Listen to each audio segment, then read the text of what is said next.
Okay, welcome everybody. It's episode 16 of your favourite VODCAST, the Telemedia News in 10, with me, Jarvis, Todd, the troubled stubbled head of Telemedia.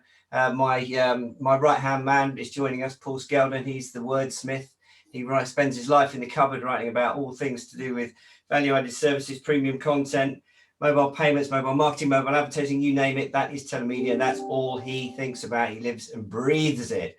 And this week, we're joined by our second special guest. Welcome to Leon Dijksman, Director of Communications and PR for the award-winning digital content giants and premium 8.1 sponsors, the mighty Sam Media. Hello, Leon. Thank you very much for taking the burden away from us and joining us for a quick chat about the news. How are you?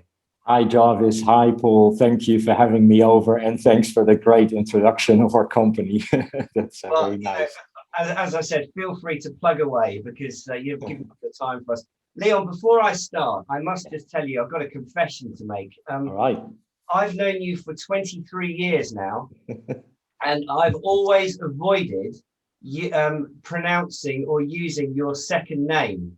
Right. Because it's always scared me a bit. So how did I do with Dijksman? You actually do pretty well. It is Dijksman. Yeah. If I say it properly in Dutch, it would be Dijksman. But Dijksman is pretty acceptable, and it's one of the best attempts. I think people in the UK, like English-speaking people, are pretty good at it. And of course, we're neighboring countries. You're pretty familiar with how we pronounce the I and the J. But I can assure you that if we go to other countries, my name is pronounced in many different ways. The things I get on the tag from the dry cleaner in a hotel makes it like a Russian name, like Dijksman, and the French are top. The French people always call me Dijksman. Okay. Yeah.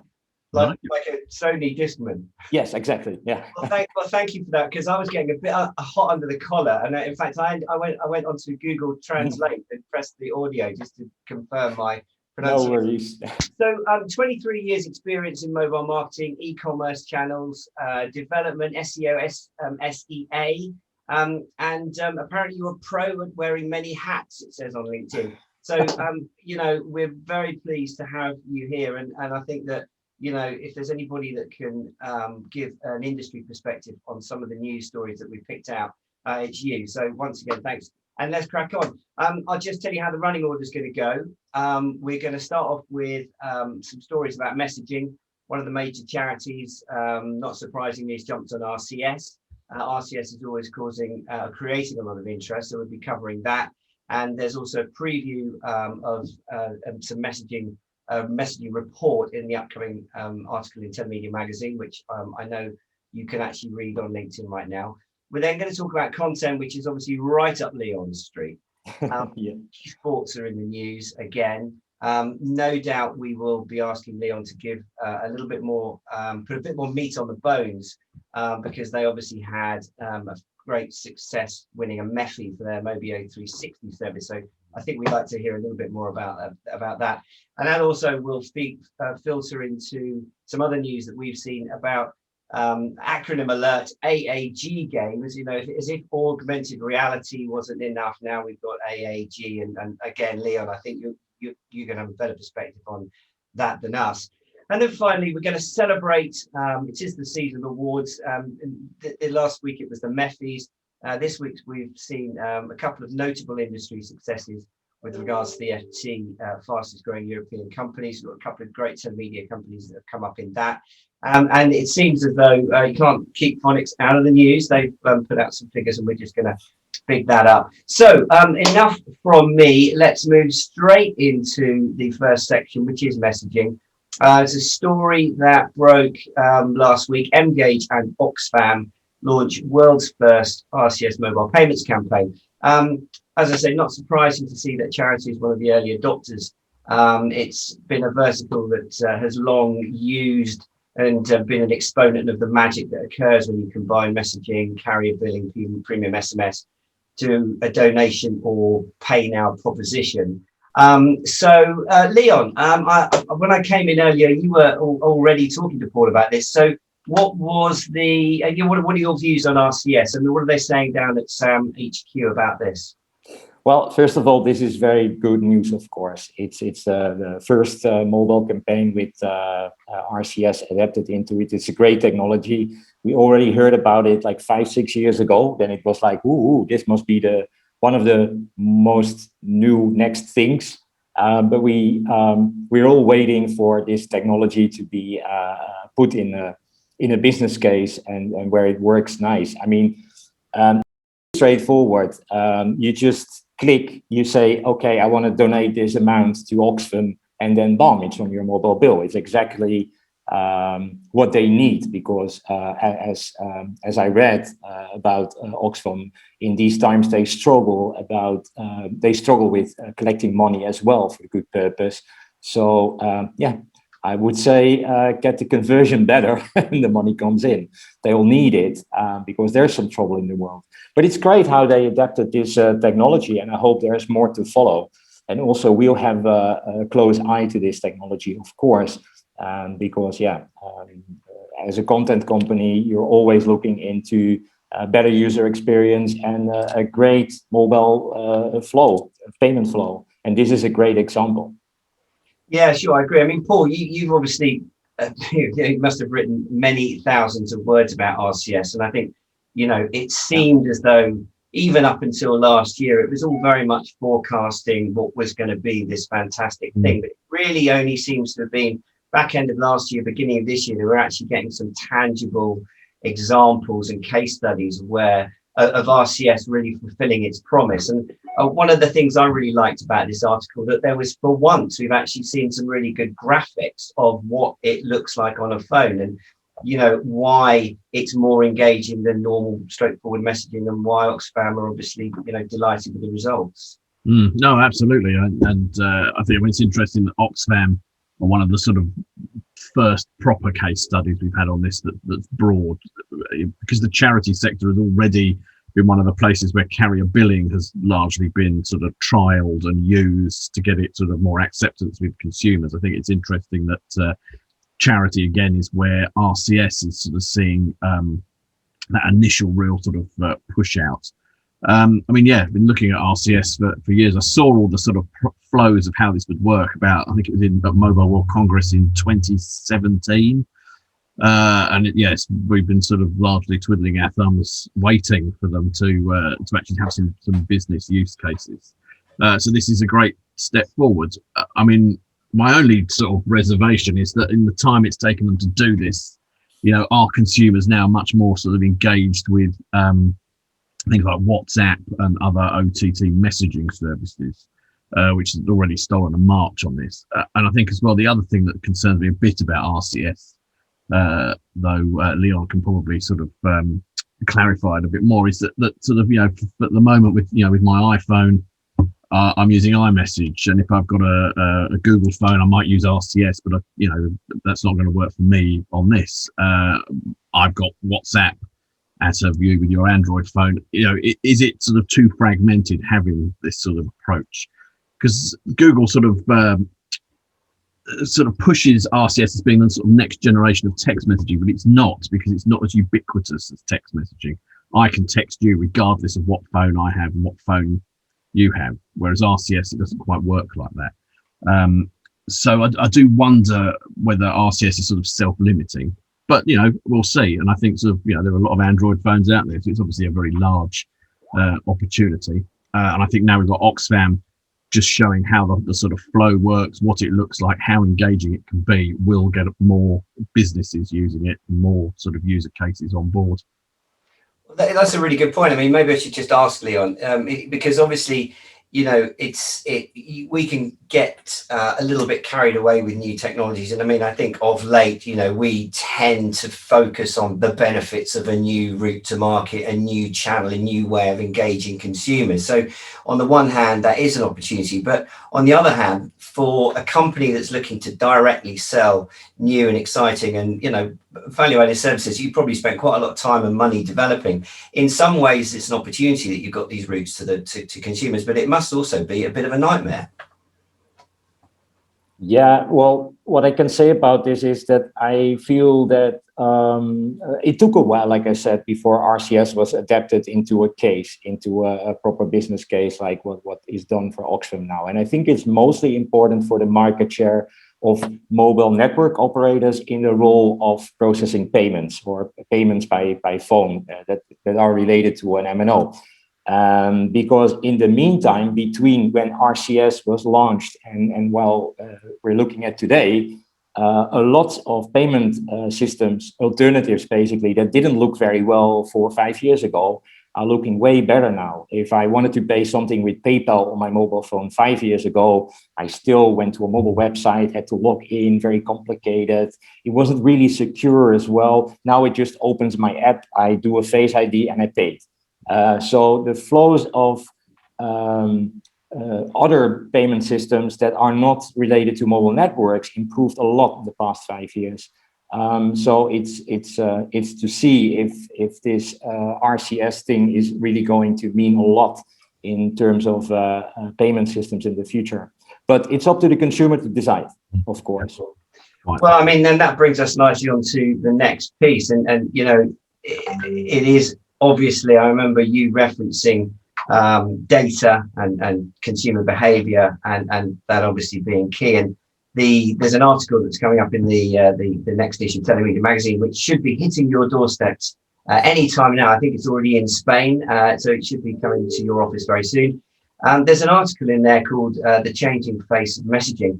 And you don't actually need to wait until Telemedia Magazine arrives on your doorstep, because in fact, if you go to my profile, we've put a LinkedIn post up with a PDF of that particular article, which has already got over 1,000 views. So again, you know, testament to the fact that messaging is a hot topic. It's something that everybody has to be aware of and thinking about almost constantly. And this referencing a new report from Fonix, who are a cloud communications company. And we seem to be talking about cloud communications companies a lot, because only in the last couple of weeks, a company from the cloud has bought mGage and, of course, IMI.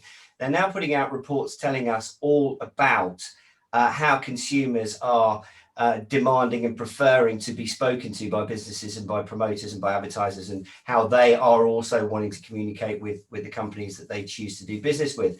They put out some interesting stats. SMS, albeit a stalwart of the industry, is a little bit down, but 100%, 140% growth rate for video chat. So obviously, Leon, I know you were talking to Paul about this earlier on, and again, this ties in with what we were just saying.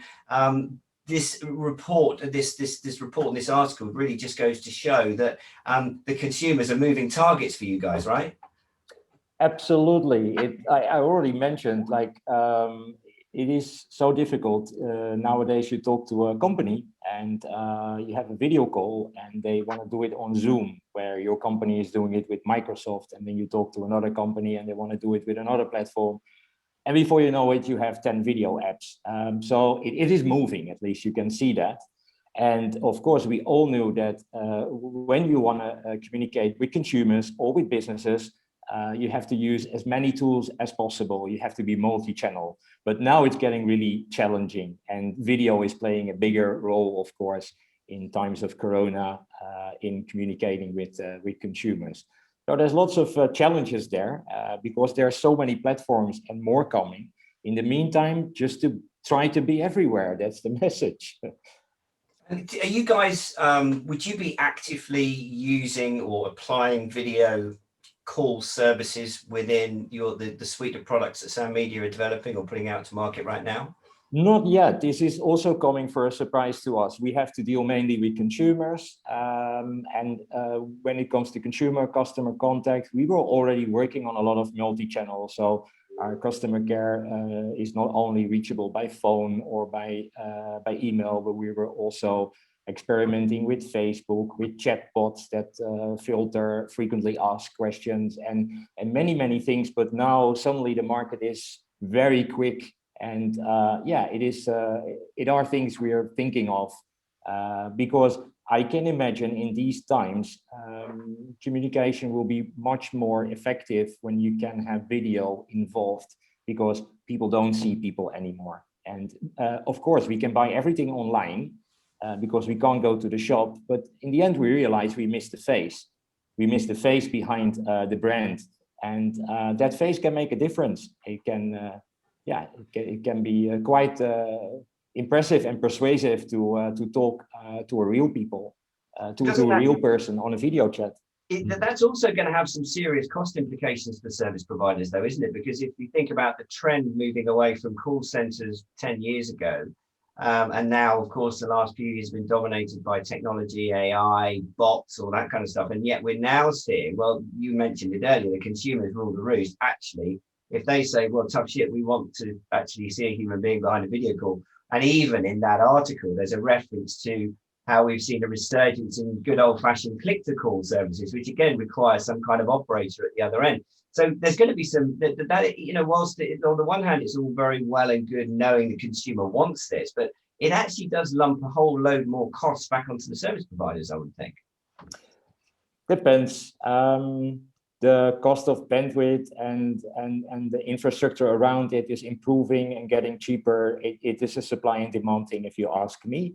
And I think if you have a channel where you can offer better service, you will basically monetize it. It will be profitable because you give a better service. If people want to see a face, you probably upsell more or keep people on board of your product when you show your face. I only felt a joke coming up when you started talking about call centers. I thought like, okay, this is a challenge because call center should stop hiring ugly people from now on. Normally you have this maybe not so well looking people having a beautiful voice and they can make a lot of sales through phone, but now we need some more faces, I think, in these times. It would look much like this podcast, I would imagine. So Paul, I've got to ask you, I mean, I always think that the amount of views that we get on LinkedIn is a really good barometer of the level of interest in that particular topic.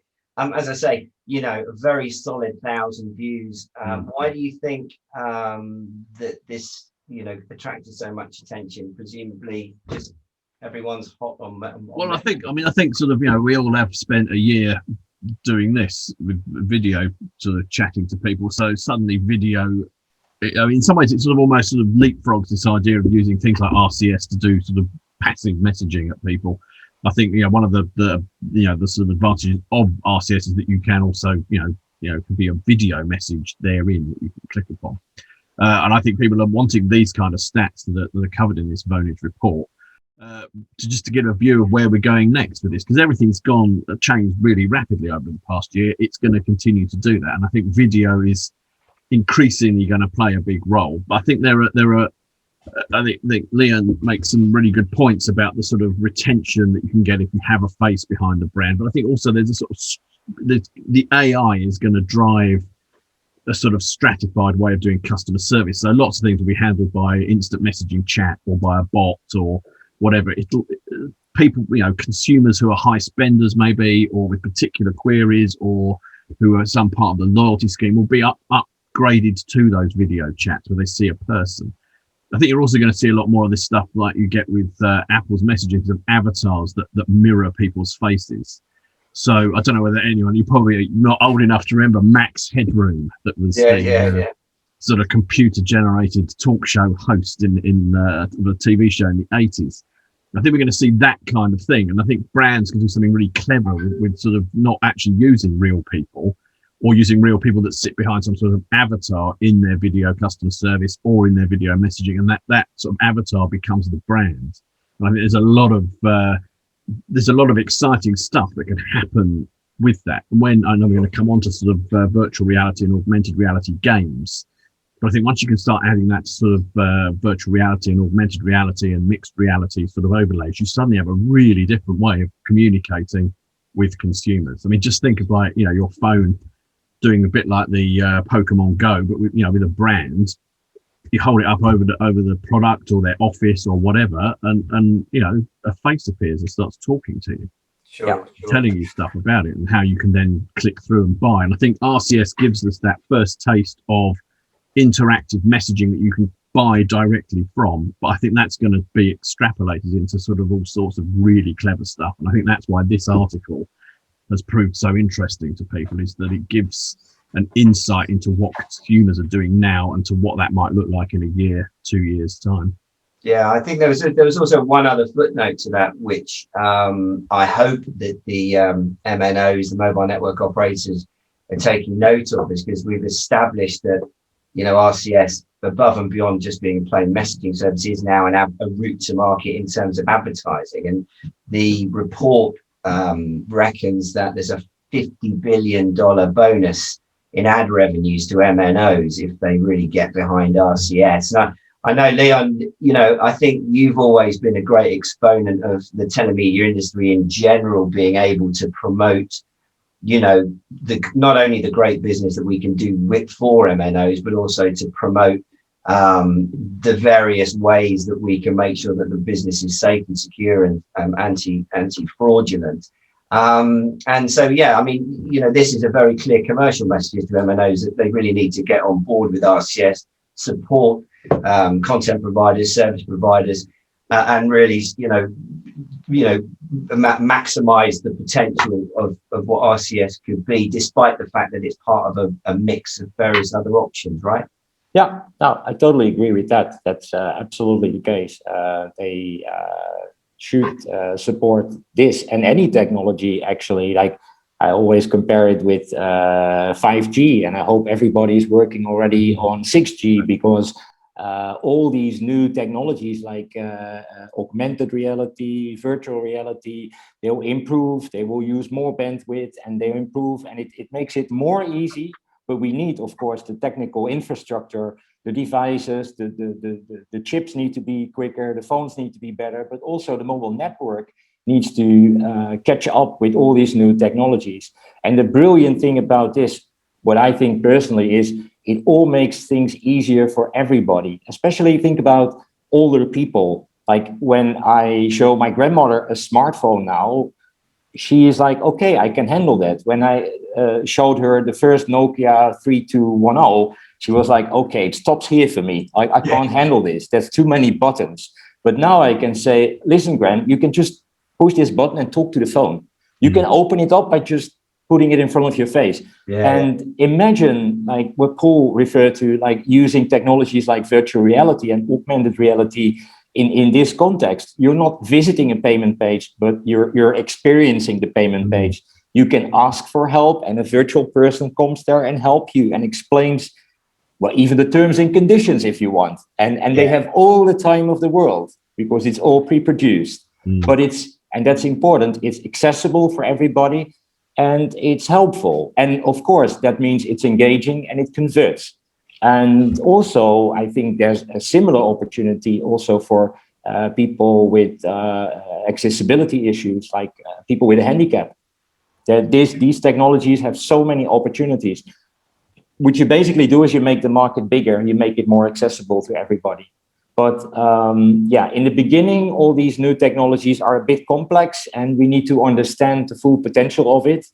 And we will find out in a few years. I'll tell you what, Leon, you're an absolute professional, and you can come back again, because that is a top segue into section 3, which is going to be focusing a little bit more on the content. So thank you for that beautiful introduction. I've given this a subheading of big business, not child's play.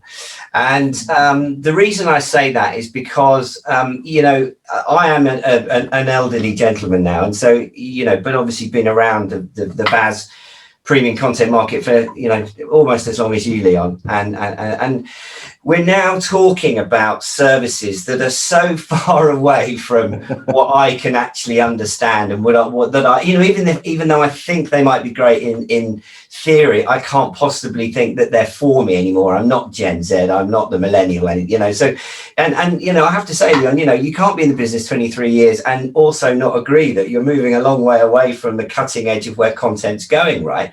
So, despite that, of course, we're now moving into real Sam Media territory. And as I say, I do want you to refer a little bit to your service, and that you won the MEFI for. But we'll just highlight the two stories that both really talk about, you know, the opportunity that esports and game streaming represents. One was comes from a report by Juniper predicting that 70% growth in that sector we will see within 4 years, and that's esports and game streaming to be worth 3.6 billion globally by 2025.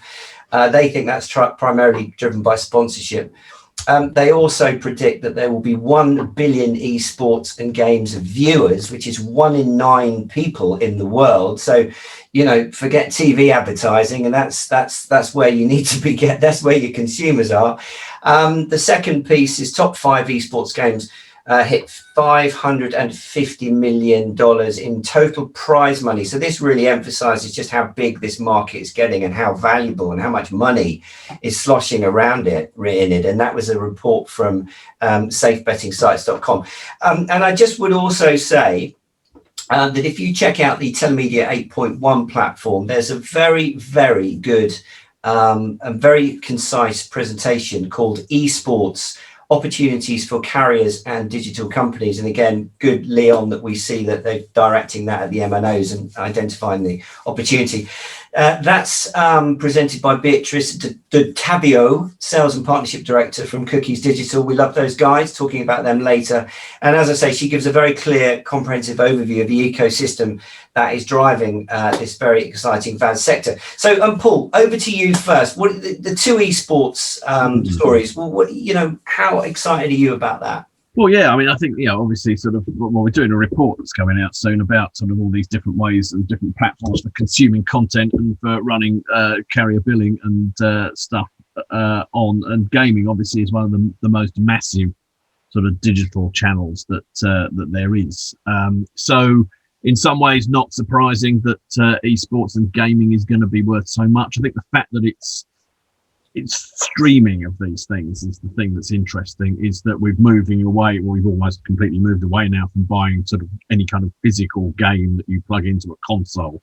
It's just about streaming it across the internet, which makes it more interactive. I think it also just makes it much more flexible in terms of what else you can do around it, because it does involve music, it does involve other forms of content. All of these things are sort of billable for and saleable. The games console, the streaming games consoles become platforms in their own right for accessing other services, not just the games. And I think sort of, you know, that the building on the idea of 5G and all of the richness that can deliver, and this idea of video interaction with brands, you're suddenly looking at sort of, well, you can make the games really interactive. The games can be part of the brand marketing. You know, it's going to be, you know, it's going to be a different world for the youngsters of you know, tomorrow, that they're going to be, I think, experiencing marketing, gaming, content, all in this sort of mixed idea that's very much sort of, you know, augmented reality driven, video based, streamed to them. It's not going to be the world that you and I understand. It's not going to. Right, okay, so I mean, you might get pop up adverts and those sorts of things, but they'll be really kind of, you know, lame to use. I mean, right, a phrase that no one uses anymore.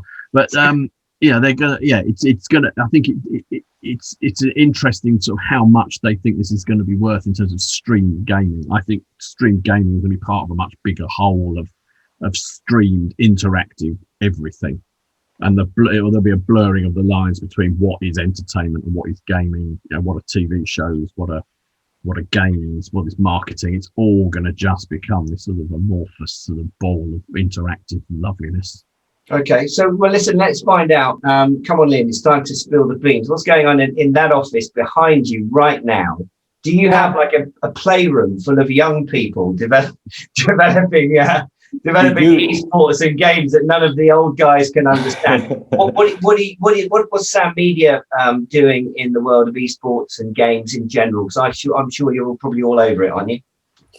Well, we do have a lot of people working from home and several offices. I'm in the headquarters in Amsterdam, and I have to say it is not very full today, which is okay because it needs to be COVID safe. And today is the day that I'm allowed into the office. We have Don't take it personally. We have to take turns. We can't come all together because then it will be cluttered. Only measure we're taking on the short term is that we are expanding room, and we will probably rent some more office space in this building because yeah, we want to bring back more people to the office. Back to what Paul said, and what some media is doing with this, it's all about interactivity. We have 2 generations already and a 3rd generation coming up. And what they want is interactivity. They know these technologies. They grew up with these technologies. The newest generation will totally grew up with things like virtual reality, and they don't want static things. They're not watching TV. They're not reading magazines. They don't have media, physical media in the house, like my dad with a bookshelf and records, and they just have everything in the cloud. And that's fine. They're not like that. They want it to be interactive. They want to kick the ball themselves in sports, and they want to see what it does, what they do. The interactivity is key. 2 generations grew up with that, and that's exactly how we are looking towards our content development, because we have a growing market of people that wants more interactivity and that want us to use these technologies. So just putting up old school content portals with static videos is also not going to do the job for us in the future. So that's why we make these changes and keep innovating and being in control of developing a lot of content ourselves as well, not only in browser-based portals, but nowadays also in apps. So yeah, it's all about getting the engagement from the growing group of millennials and other younger people. Well, it's not even the millennials anymore. Now that millennials are getting left behind by the generation Z, I think. Yes, they now but still, yeah, the millennials don't understand the jargon used by Generation Z. Apparently. And I'm going to say to you that if something's good, it's wig. That's the latest. Oh yeah. Well, I'll tell you what. Well, I'm expecting by the end of this vodcast that we will have got case studies from every single member of Leon's family. We've had his granny, and I think we've had his. So I'm looking forward to getting the full picture. It's like, you know, the typical Dijksman family business model. Yeah, the next case is about my neighbor. No. Yeah.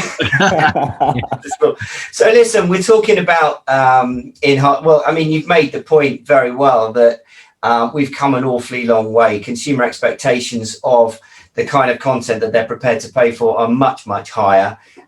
We have to be more interactive. We have to be much smarter about how we market those services, because those consumers, whilst it's a growing consumer base, are scattered across the land, and sadly not just reading one magazine or looking at one TV channel, or, you know, just Googling what they're after. It's so that's a real challenge for everybody, including media and all businesses. And I know later on we're going to talk about the success of agencies and ad networks, and I think that's probably a very good reason for that. But just sticking with content for a while, and again, I want to give you an opportunity, Leon, to talk us through your award-winning product. But the story that we're going to link to that is our old friends Nonvoice, who are the specialist 5G agency that cropped up in July last year, set up by some old friends of ours from the networks, actually, Simon Buckingham. And they have just added 3 augmented reality AR games to the portfolio through a new partnership, which now soars past 50 agents and launches their VC arm. Now, acronym alert, you know I don't like it. Now, I'm okay with AR, augmented reality. It's only because I know what it means, and I sort of see the point of having an acronym there. But we've only just got used to AR, and now all of a sudden we've got AAR. Now, what is the point of that? If you don't know, everybody, it's active augmented reality. That's active augmented reality. This is a new thing that you associate with games. Leon's nodding as though he obviously is all over this. I'm well behind the times. What they've done here is this particular client they've brought on board with 3 particular products: Splash AAR, Splash R, Stack R, and SCO R. One is again, where you can control your own monster and paint the world around you. The other one allows you to turn the room that you're in into a sort of factory full of raging robots, and they decide to have a food fight. And the other one is a kind of overgrown version of air hockey. Now, as you know, there is absolutely, I've got to be honest with you, I know that there is absolutely no way that I'm ever going to really see this in real life, because it's just ain't for me. But if we take this, I can see why people would get excited about it. It's obviously aimed at those other generational segments that sadly I'm no longer a part of, and probably won't be getting a vaccine for another sort of 12 months. But Leon, well done to the whole team at Sound Media for winning your MEFI. And I mean, I know the Mobio 360, have I said that right? Mobio 360 service. Is a relative of this kind of concept, right? So I think it would be really great if you could sort of spec out to us how these services, why they're so great, and I guess that will help us understand why people are prepared to pay and continue to engage with them and pay good money for them. I would hope. Well, I have to give away a secret. This is our first generation, very interactive product, and we're about to launch the third generation. So Mobio 360 to us is already a product that is around for a bit. The timing is great because we had this COVID crisis, and that means that people want to experience a lot of things that you currently can't really do. Like, for example, visiting a museum in New York. You can't take a plane, go there, visit a museum. You can go to Mobio 360 and you can put on your VR glasses and bam, you can be in that museum. Right. But of course, we work with a lot of young people, so we have way more interesting content for thrill seekers, like how would it be like to be buried alive? You can really experience that on Mobio 360, and that's a bit like this, I think.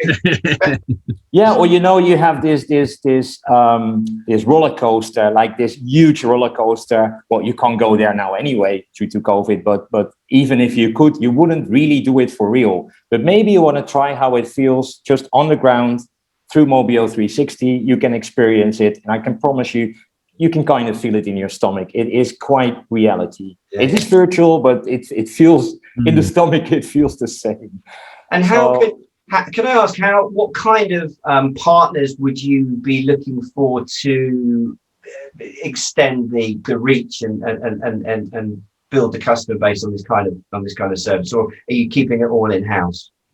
No, we're not keeping it all in house. But do you mean, for example, content partners? Yeah. So yes, if I thought I love the sound of this, what would I look like, and how could I come find you?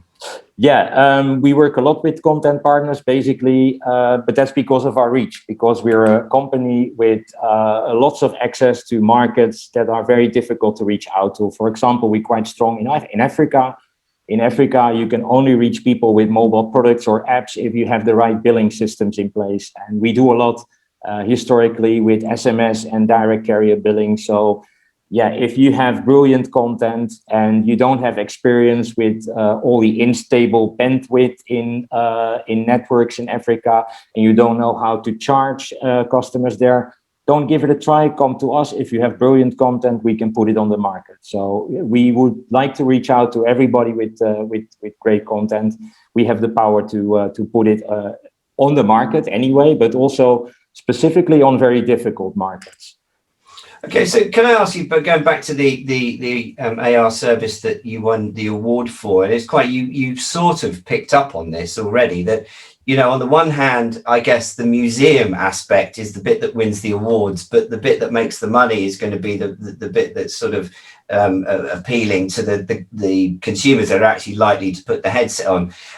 So just out of interest, I mean, why did you, because I think you've also created some scenarios where you go abroad and you can be in different sort of cities. I mean, are you finding that there is an uptake for that, or does it tend to be skewed towards the thrill rides? Well, the first generation, which is Mobio 360, we try to use the full potential of this technology. But in the meantime, there's more possibilities. You can even make it better. You can make it sharper. You can make it clearer. You can make it even more interactive. So we're already in a third generation. And the focus on the products we are launching right now is more towards education. Because yes, these technologies have a lot of potential on entertainment, but for education, they're brilliant.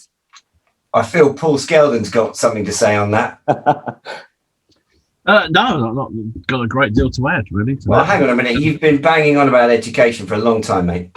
I think there's two sort of facets to it. There's the sort of self-education where people are prepared to pay to learn something new, and I think there's a much wider, more kind of social-driven approach to it, which is sort of how to leverage this sort of technology within schools and for everybody. But yeah, I think we're at very early days with it. But I think the sort of the market for paying for things to better yourself and to learn stuff that's new is going to be huge. I mean, it is going to be huge. And I think, again, coming back to what we were saying earlier, I think it is going to revolve around all of this more interactive technology. And if you can add sort of virtual reality or augmented reality, and as Leon was saying about the sort of tours around museums, I mean, this is something that you can really open up the whole world literally to everybody else. And finally, it's a good use of the internet. It's not people sharing pictures of their dinner on Facebook and stuff like that, which I think is a rabbit hole that humanity has gone off down by mistake. But yeah, so I think there are huge possibilities for it, and it's potentially very lucrative. But I think it depends which part of it you look at. I think there's going to be an opportunity for telemedia companies in the billing side of things for selling educational services to individuals. I think there's a whole other market for how you sell that to the sort of state school system around the world. But I think the fact that we're talking about high quality content and high quality services is a testament to where the telemedia industry has come over the last few years. And I think that it's clear that when you're talking to MNOs about getting their support from access to subscribers to billing support, high quality services are, despite the fact the market is growing, doesn't mean to say consumers are going to buy any old rubbish. And I think that this very specific and clear, tangible move towards providing quality services for consumers in the long run is part of the secret of cracking that nut or securing that link and that value chain between service provider, content provider, telemedia industry and MNOs that ultimately underpin the lot. So guys, I think we're gonna have to move on. We want to just mention a few industry successes. I think as being part of this digital transformation that we've talked about over the last half an hour or so, should have been 10 minutes, but I think we might have gone over a little bit. As more companies are coming into the market, more companies are trying to produce digital services. Not really a surprise to see the sort of agency, ad network, advertising space within the telemedia value chain doing quite well.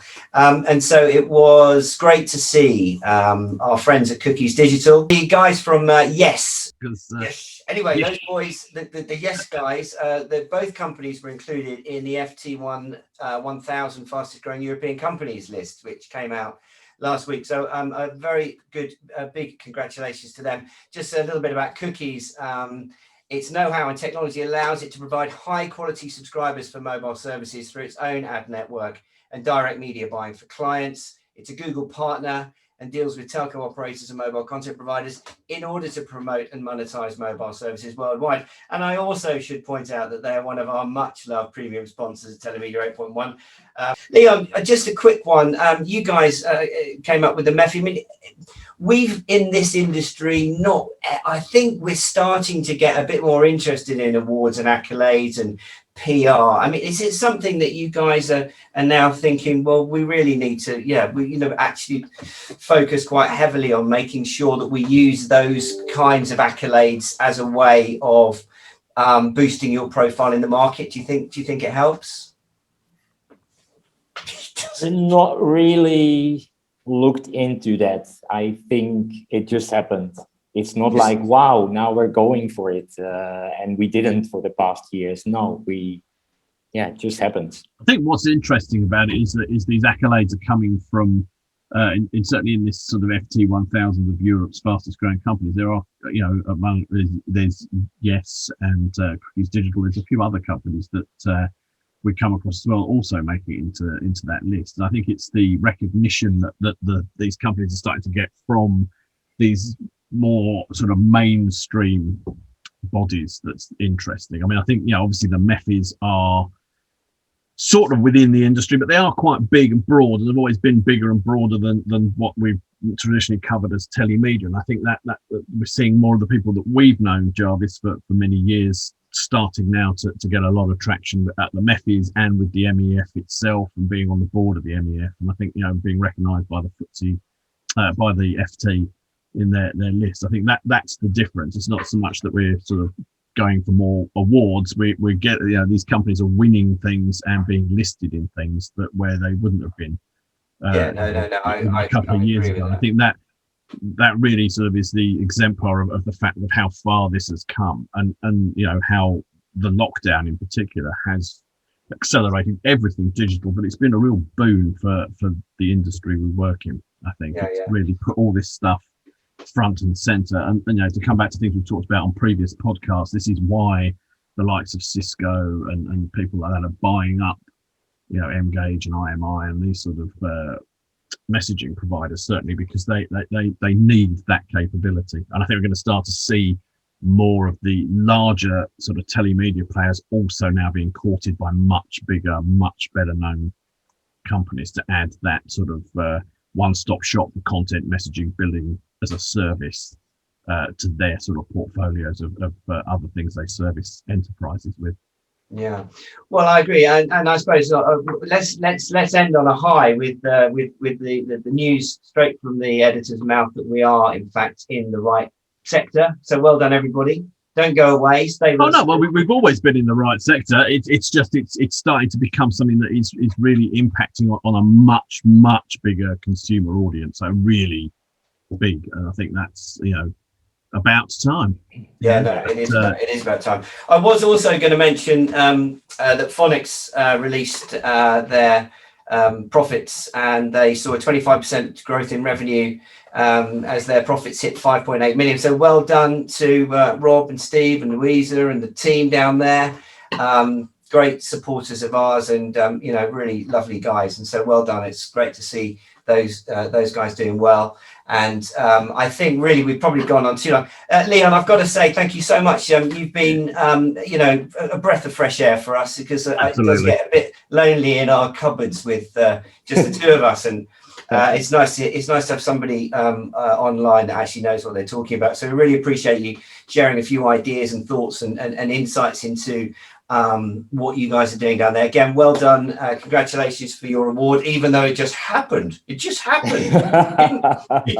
We didn't even care. It came, But so very Dutch. How very Dutch. It just happened. So listen, thank you, Leon, for joining us. Give our love to all of the Sound Media team across the world.